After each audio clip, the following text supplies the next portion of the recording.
What's up, everybody? My name's Rob Simmons, and we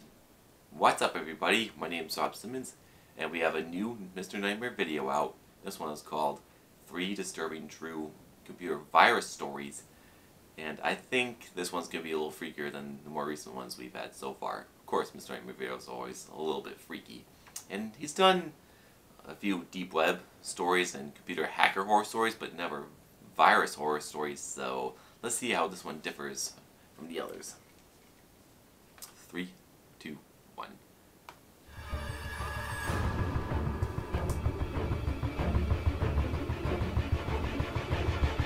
Yeah, perfect way to open up a video like this. I'm sure we've all gotten computer viruses at some point in our lives, ranging from basic malware to Trojan horses. I was one day going through my school email when I was a teenager. There was this random, suspicious-looking email. Oh, it was no. apparently a job offer, or rather an offer for an interview for a summer internship position with this company I'd never heard of. There was a link at the bottom of the email that said it led to the company's website, so I clicked on it. A new web browser opened, but the web page never loaded. The loading bar was stuck at like halfway, and the mouse cursor had the loading symbol as well, but it just wouldn't ever load. It was only a white screen. After refreshing the page a few times, leading to nothing, I closed the page and deleted the email. The next day after school was when I noticed my computer was working overall much slower. It took a while to start up, it took a while for programs to open, sometimes the mouse would even freeze for a few seconds. It was extremely aggravating. I attempted to do a disk cleanup to speed it up, but it didn't do anything. I tried restarting it a few times, did nothing either, so I decided to use my mom's desktop computer in the basement to do my homework. The next time I turned on my computer, things were a lot worse. A pop-up kept coming up on my screen that I'd never seen before. It kept saying in all capitals, "Error, error," and every time I tried to exit out, another one would pop up. My mouse was locked to the window, meaning I couldn't move the cursor anywhere outside of the little window. At this point, I knew I had some kind of virus, though this was the most aggressive virus I'd ever seen. Oh no. I pressed Ctrl-Alt-Delete repeatedly until it finally responded, and I was able to bring up the task manager and restart the Explorer, which actually fixed the issue. I was able to use my laptop again. So first thing I did was rush to download an antivirus program and hope that it would detect whatever was on my computer. The program did detect a large number of viruses and malware on my laptop, so I purchased the full version so that it could perform a deep, thorough cleaning of my computer. After a couple hours of me playing StarCraft on my computer, the program alerted me that the scan was complete and the viruses had been removed. But my laptop didn't exactly go back to normal working speed after that. Days later, I had a new suspicious email when checking my school email account. It was titled, "Open this now." I guess I'm a fool for choosing to open it after just getting a virus that I suspected was from that first suspicious email. Upon opening the email, I realized it was blank, but that there was a .zip file attached. No. The contents were unknown to me, but I didn't want to open it and find out what it was, so I deleted the email and went about my day. Good for you. However, a few hours later, the next time I got back on my laptop, another error message kept popping up on my screen like last time. Oh, here we go again. This time it said, "You didn't open your email," in all capital letters. Oh no. I Ctrl-Alt-Deleted myself out of the pop-up once again, with my heart now racing. I opened my email again, and there was another new email, again titled, "Open this now," this time in all capital letters. Feeling threatened, I opened the email and downloaded the content. No. It was a collection of videos of me. What? Through my webcam. It was just me sitting there using my laptop. I don't want to get into detail, but I felt sick to my stomach when I realized the video captured me doing some embarrassing things. Along with the videos was a text document containing only my address. There was one more video in a separate folder. It was taken inside of a van speeding past my parents' house, and a creepy man's laughter could be heard over the sound of the wind blowing into the car. I placed a piece of tape over my webcam, saved all of my important files to a bunch of flash drives, and did a factory reset of my computer. Before doing that, I replied to the email that I was getting the police involved, and that's what my parents and I did. We reported the emails and evidence to the police, and they said they'd use their forensics team to find the culprit. Unfortunately, this hacker really knew what he was doing, because they weren't able to track him. So, more of a hacker story than a virus story. At first I thought this story was not scary, but I was wrong at the end. I'd say this happened around 5 years ago. This game came out that I really wanted, but didn't want to drop $60 on it. So I may have looked for ways to download it for free. Oh, no. I found some website off Google. It had some quick text tutorial on how to download the game for free, involving simply clicking the download button at the bottom of the page. The program started installing. By the time it finished, I opened the folder, but there was no game in the folder. It was just a bunch of weird text documents, so I already knew I was scammed. I deleted the folder from my computer at once, and that was that. Or at least I thought it was. After that, I'd periodically start hearing these weird sound effects and short 20-second cartoonish songs playing in the background on my computer. I tried to find what could be causing it in the task manager, but I couldn't, so I restarted my computer, and that seemed to fix it at least for a little bit. This is why piracy is bad. As the week progressed, I noticed more and more stuff acting up. I'd get bizarre pop-ups, and random Internet Explorer tabs would open with sketchy websites and advertisements. My antivirus program wasn't doing anything to fix the issue, so I was planning on taking it somewhere to get it looked at the next day. In the meantime, I turned the computer off for a couple hours and just did other things with my day.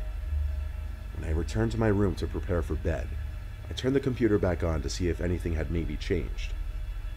Upon signing into my account and getting to the desktop, I was greeted with something I wasn't expecting. My desktop wallpaper had been changed to some grotesque, horrific creature standing outside of someone's window. Whoa! I nearly fell back in my seat as I saw this. No one in my family could have done this, as I have always had passwords on all of my devices. I turned my computer off by holding the power button for a few seconds this time. I didn't turn it back on that night. I planned on bringing it to the Geek Squad first thing in the morning before I had class. I went to sleep early since I didn't have my laptop to really do anything on. I woke up at some bizarre hour. It was still completely pitch black outside. I woke up startled from something, but I didn't know what it was. Oh, don't tell me it's the laptop. It was a loud, aggressive bang at my window. I looked at my window, which had the blinds angled half closed. I think somebody dragged him through the virus. Get up and twist the rod, angling the blinds open completely. I saw something taped to the glass on the other side. I took my phone and rose the screen up to the window, revealing the same picture as what had been set as my desktop wallpaper. Yikes. I didn't see who put it there. I didn't care. I went to get my dad and show him. When he saw the picture, he went under his bed to grab his gun and storm outside.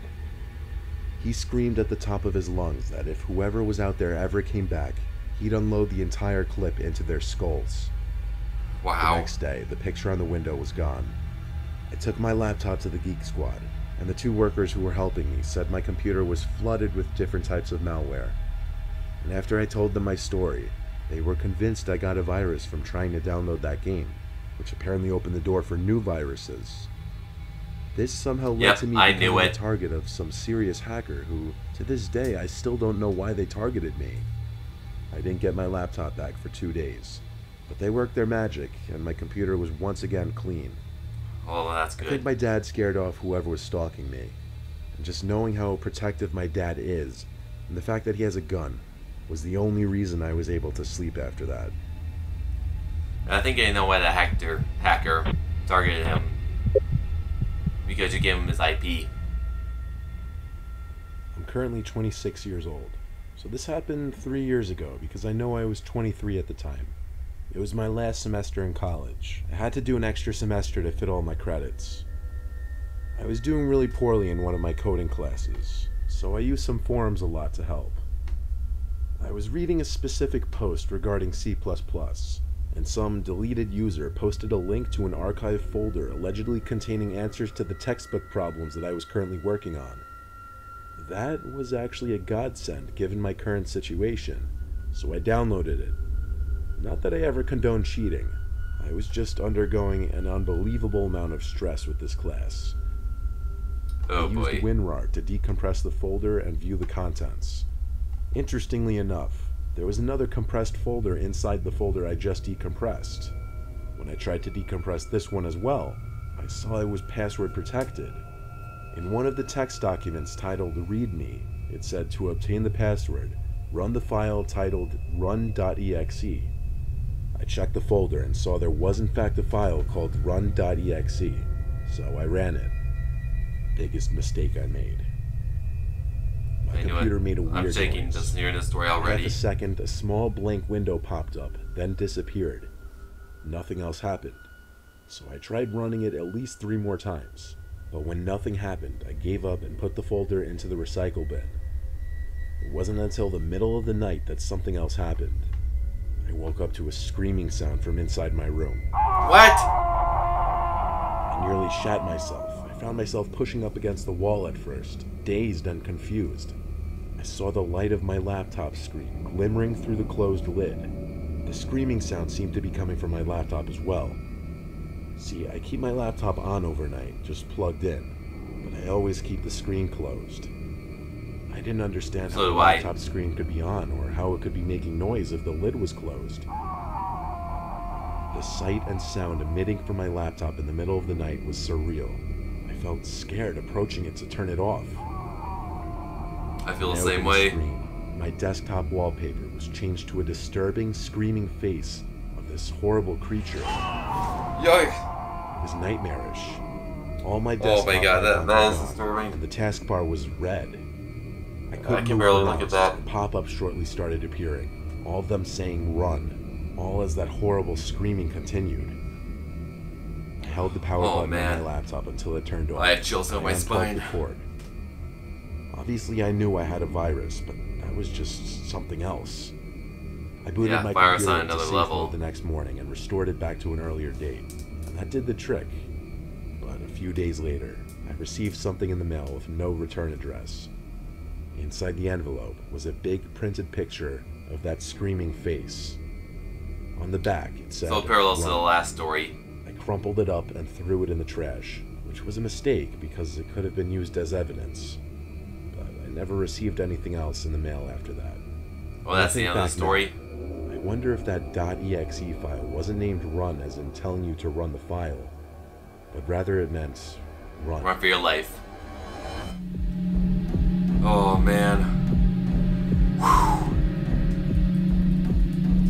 I did say earlier in the video that I had a feeling this could be a freakier one, and I was right. This is definitely freakier than the last Mr. Nightmare I reacted to, which was the Mansion Horror Story video.